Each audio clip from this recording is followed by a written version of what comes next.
dirty magazines, Ed, and Eddie.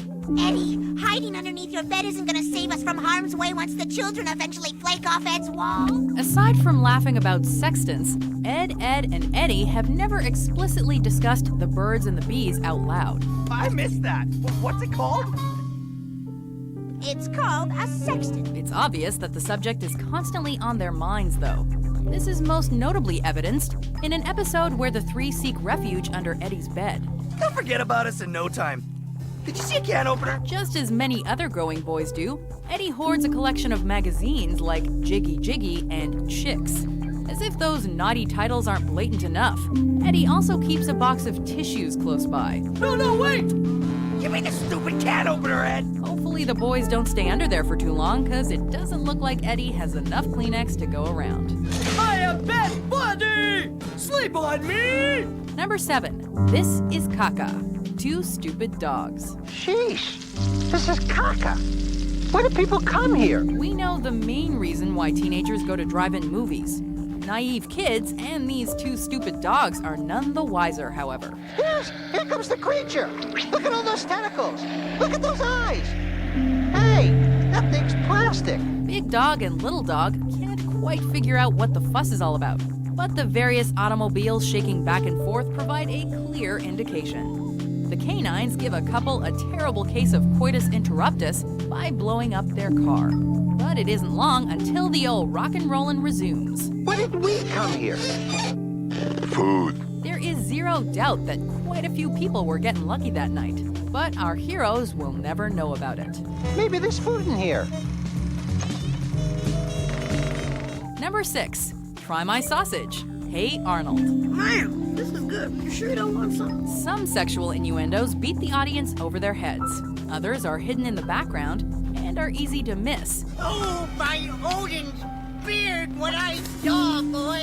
To catch this innuendo from Hey Arnold, you probably had to pause your TV. With some kind of eating machine. I've never seen anything like it. While attending an eating contest, Arnold is surrounded by numerous delectable foods to munch on, including sausage. There's no way you can beat him, Arnold. You'll die trying. You see the poster hanging on that fence over there? Read what it says out loud and tell us if it sounds suggestive in the slightest.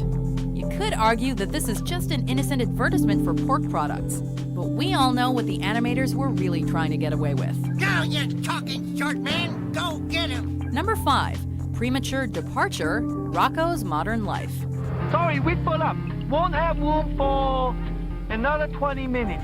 On a road trip, Rocco and Heifer decide to stay at the No-Tell Motel for the night. What they don't realize is that nobody checks into this motel to sleep. Hey, maybe we should try somewhere else. Yeah, sure. There must be dozens of quality establishments along this road. Although the clerk says they're all booked up, the best friends score a room after a premature departure. Oh, we have premature departure. You can have room now. Believe it or not, that's not even the most jaw-dropping part about this scene. How long you want? Just till tomorrow. All night? After learning that the two travelers want the room until the next act, the writers managed to sneak multiple innuendos into this one scene alone. Yakko, can you conjugate? Oh, me? I've never even kissed a girl. Although conjugating sounds like a dirty word, it actually means to give the different forms of a verb. No, it's easy. I'll conjugate with you. Good night, everybody. You don't understand. That doesn't stop Yakko from twisting the word's meaning into something entirely different, though. As Miss Flamille attempts to teach the Warners grammar, the audience gets a lesson in sexual education. Yakko seems just as amazed as anyone that the censors didn't cancel them right then and there. Let me go to the board and show you. Don't look. Number 3. I like meat too much. Freakazoid. That your family? Yeah. Seeing as how Freakazoid came from the same team as Animaniacs, it shouldn't come as a surprise that it too pushed the envelope for children's programming. Hey, Cosgrove, how come you never got married? Perhaps the most sexually explicit moment in the show occurs as our titular hero asks best friend Mike Cosgrove why he never married. Apparently, it's because the police sergeant loves meat more than he could ever love a woman. Because I like meat too much. There are a couple of different ways one could interpret this comment, many of which imply Cosgrove is down for the savory taste of warm, greasy sausage. You could be married and still eat a lot of meat. I didn't know that. Number 2, rev up your Harley, the new Batman adventures. La la la la. Harley Quinn's hopeless devotion and attraction to the Joker is beyond disturbing, especially for a show aimed at kids. Go away. I'm busy.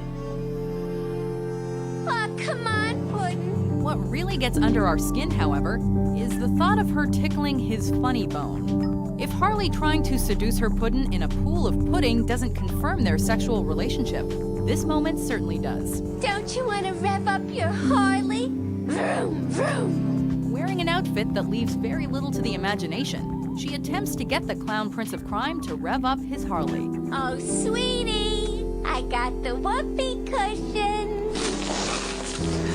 The Joker is in such a sour mood, however, that not even the whoopee cushion can cheer him up. Know this, my sweet. The death of Batman must be nothing less than a masterpiece. Before we get to our top pick, here is an honorable mention. Patrick, you can't. That's it. Patrick, your genius is showing. Where? Number 1, Pencil Sharpener, The Powerpuff Girls. Hello, Mayor.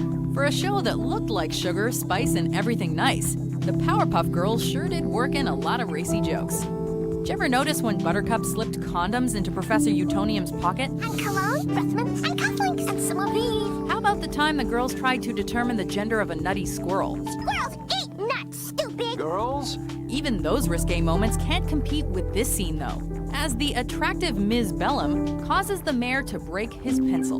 Good day, Ms. Bellum. How is every little...